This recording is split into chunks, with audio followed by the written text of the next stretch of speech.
Bismillahirrahmanirrahim. Saudaraku yang dirahmati Allah, ada salah seorang sahabat Rasulullah Sallallahu Alaihi Wasallam. Ia tidak pernah sholat sedikit pun, satu rakaat pun, dan tidak pernah pula berpuasa walaupun satu hari. Namun oleh Allah dan Rasulnya ia dijamin masuk surga. Siapakah ia? Apa yang dilakukannya? Insya Allah akan kita bahas pada episode kali ini. Bismillahirrahmanirrahim. Assalamualaikum warahmatullahi wabarakatuh. Berjumpa lagi saudaraku semua di channel ini. Senantiasa saya berharap agar senantiasa Allah Subhanahu wa ta'ala memberikan kesehatan, mengampuni dosa kita semua, dan juga memberkahi apa-apa yang telah kita usahakan, serta menjadikan sisa usia kita penuh dengan keberkahan. Saudaraku yang dirahmati Allah, salat bukanlah perkara biasa. Salatnya seseorang bisa dijadikan patokan hubungan seseorang dengan Robnya. Salat juga menjadi kriteria dalam mencari pasangan hidup atau menentukan pemimpin dan juga orang terbaik yang menjaga sholatnya. Ada banyak dalil yang membahas mengenai sholat ini. Bahkan sholat bisa dijadikan ukuran kualitas hidup manusia. Jika sholatnya bagus, maka baguslah semuanya. Dan ini juga berkenaan dengan hadis Rasulullah Sallallahu Alaihi Wasallam.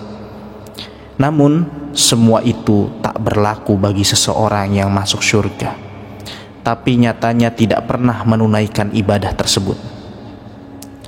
Siapakah dia?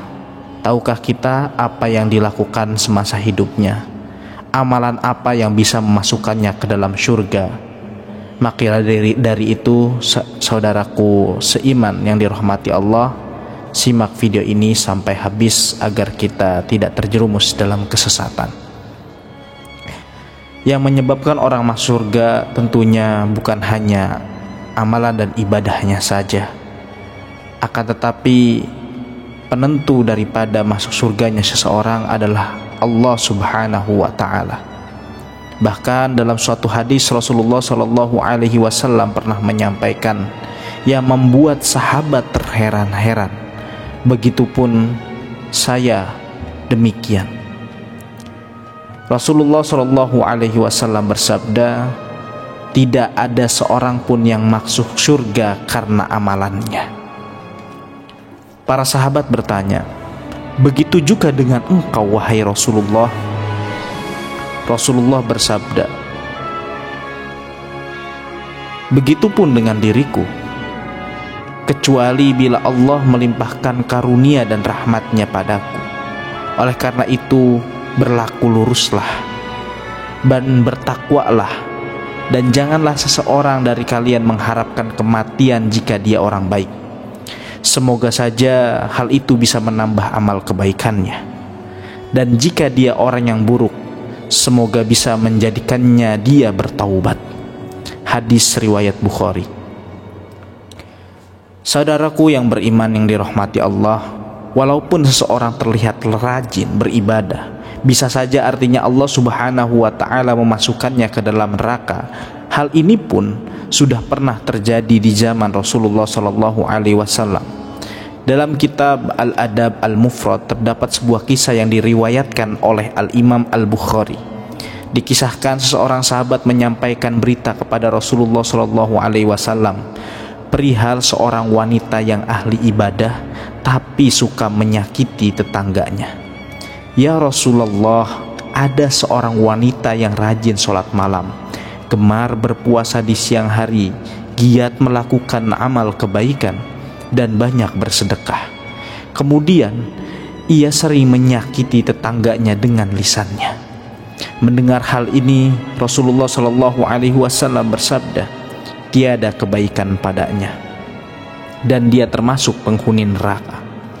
Mereka para sahabat berkata, lagi fulanah ini mengerjakan sholat dan bersedekah dengan beberapa potong keju, tetapi ia tidak pernah menyakiti seseorang pun. Lalu Rasulullah Shallallahu Alaihi Wasallam bersabda kepada orang yang ini berbeda, dia adalah penghuni surga.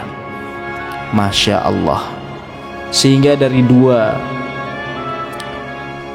sosok yang diceritakan dalam hadis ini, ada orang yang sholat akan tetapi dia tidak menghormati tetangganya, senantiasa mengambil hak-hak orang lain dan juga menzolimi orang lain dengan lisan atau perbuatannya, maka sholat dan ibadahnya dirasa dan dianggap sia-sia karena tidak berdampak kepada aspek sosialnya.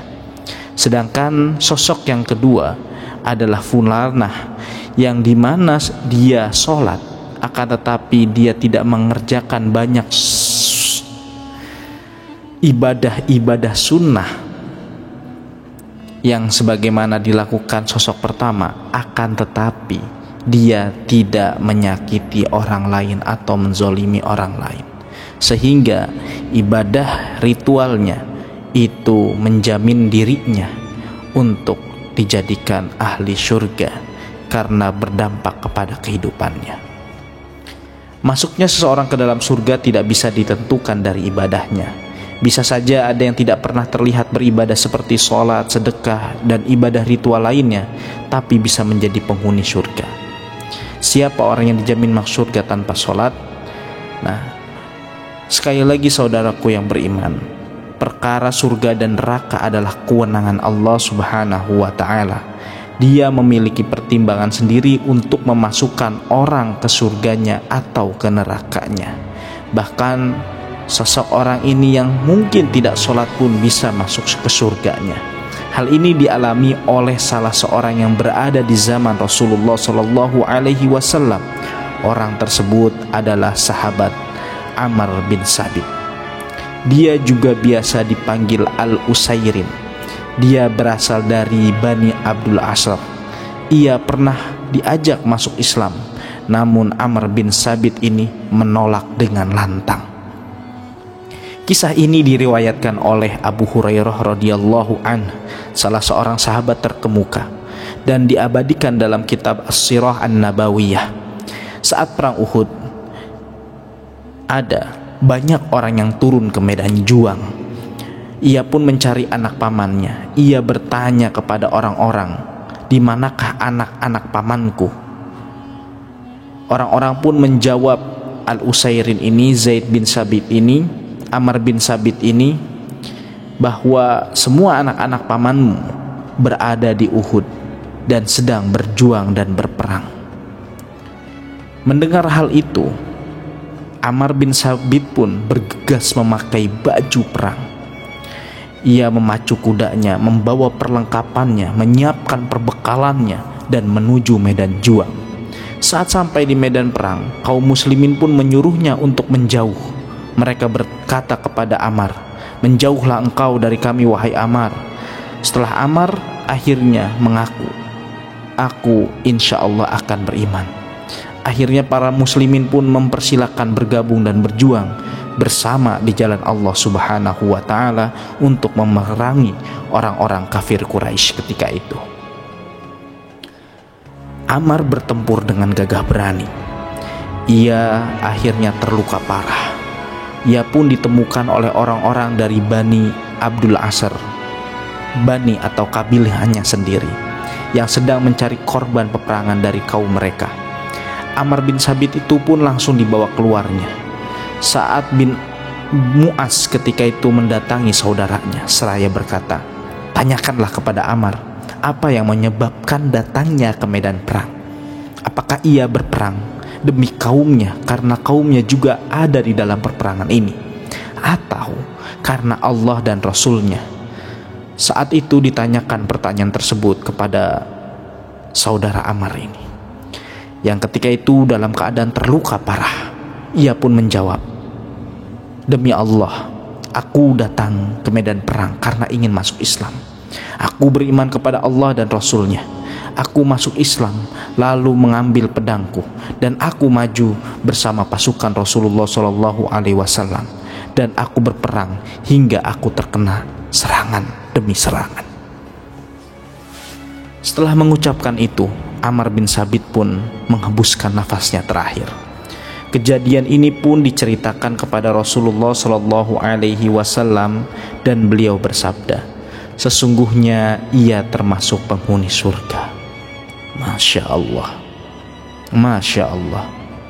Ammar bin Tsabit pun menjadi penghuni surga, walaupun dirinya ketika itu belum pernah melaksanakan sholat wajib, belum pernah melaksanakan zakat, belum pernah merasakan daripada rukun-rukun Islam lainnya. Akan tetapi ia sudah bersyahadat, dan ia telah mempraktekkan seluruh 5 rukun Islam dalam wujud dan bentuk membela Allah dan Rasulnya. Luar biasa. Suatu ketika, cerita ini disampaikan Abu Hurairah kepada para sahabat yang lain. Ternyata para sahabat tidak mengetahui bahwa ada juga sosok yang tidak pernah sholat, tapi ia bisa masuk Islam dan dikategorikan sebagai ahli surga langsung oleh Rasulullah Shallallahu Alaihi Wasallam, dan dikabarkan sebagai salah satu syuhada. Syuhada ini, teman-teman, adalah orang-orang yang meninggal dalam keadaan husnul khotimah dengan perkara yang istimewa. Karena syuhada ini tidak akan melewati hisab, ia langsung betul-betul mendapatkan rahmat dan juga karunia dari Allah Subhanahu wa Ta'ala. Hal ini pun tentunya jadi alasan dimasukkannya ke dalam surga. Karena berjuang berperang di jalan Allah ini merupakan suatu impian daripada setiap mukmin muslim, berperang di jalan Allah Subhanahu wa Ta'ala dan berjuang. Walaupun statusnya belum sholat, namun bagi kita yang rajin melaksanakan ibadah sholat, tentunya ada kesempatan yang sangat dan amat luas. Bukan berarti dengan kisah ini kita jadi malas untuk sholat, apalagi sampai berkhayal agar kita bisa seperti Ammar bin Tsabit. Tentunya tidak, karena beda situasi dan kondisi, beda momentumnya. Seketika kita pula harus menyibukkan diri kita dalam keadaan amal soleh.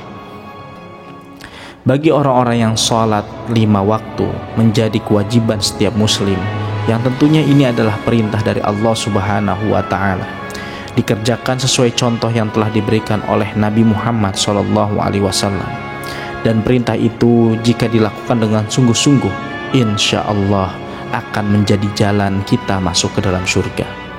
Hal ini sudah dikabarkan oleh Rasulullah SAW dalam hadisnya dari Ibadah bin Abi Samit radhiyallahu anhu. Ia berkata, aku mendengar Rasulullah SAW bersabda, 5 salat yang Allah wajibkan atas hambanya, barang siapa mengerjakannya dan tidak menyia-nyiakannya sedikit pun karena menganggap enteng, maka memiliki perjanjian dengan Allah untuk memasukkan dia ke dalam surga.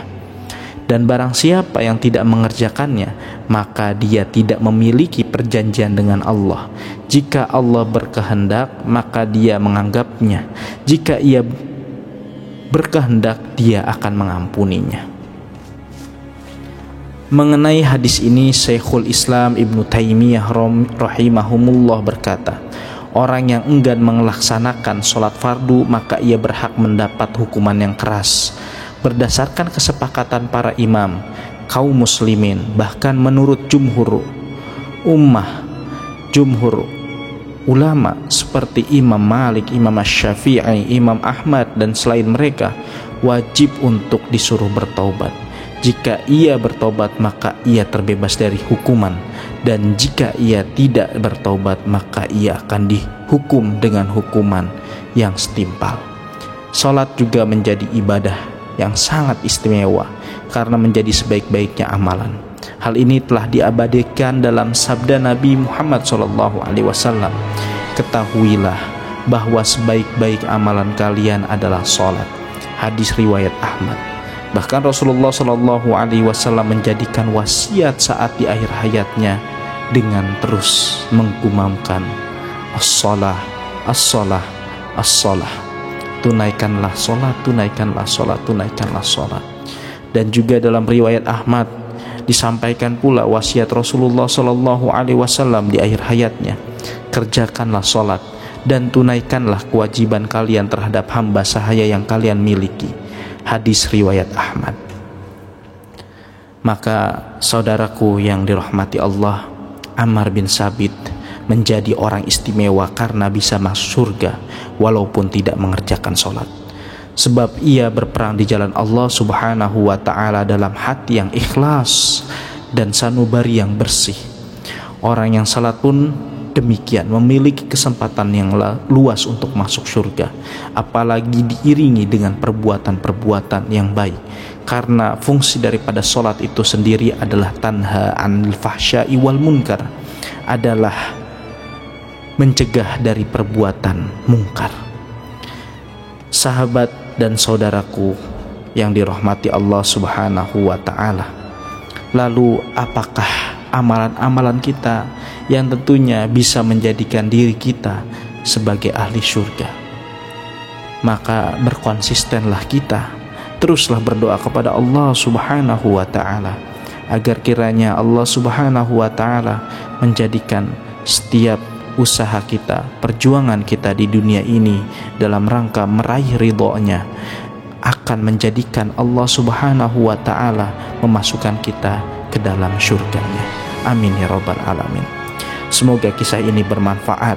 Sekali lagi, tidak ada niatan untuk menjadikan dari kisah ini untuk lalai dalam sholat.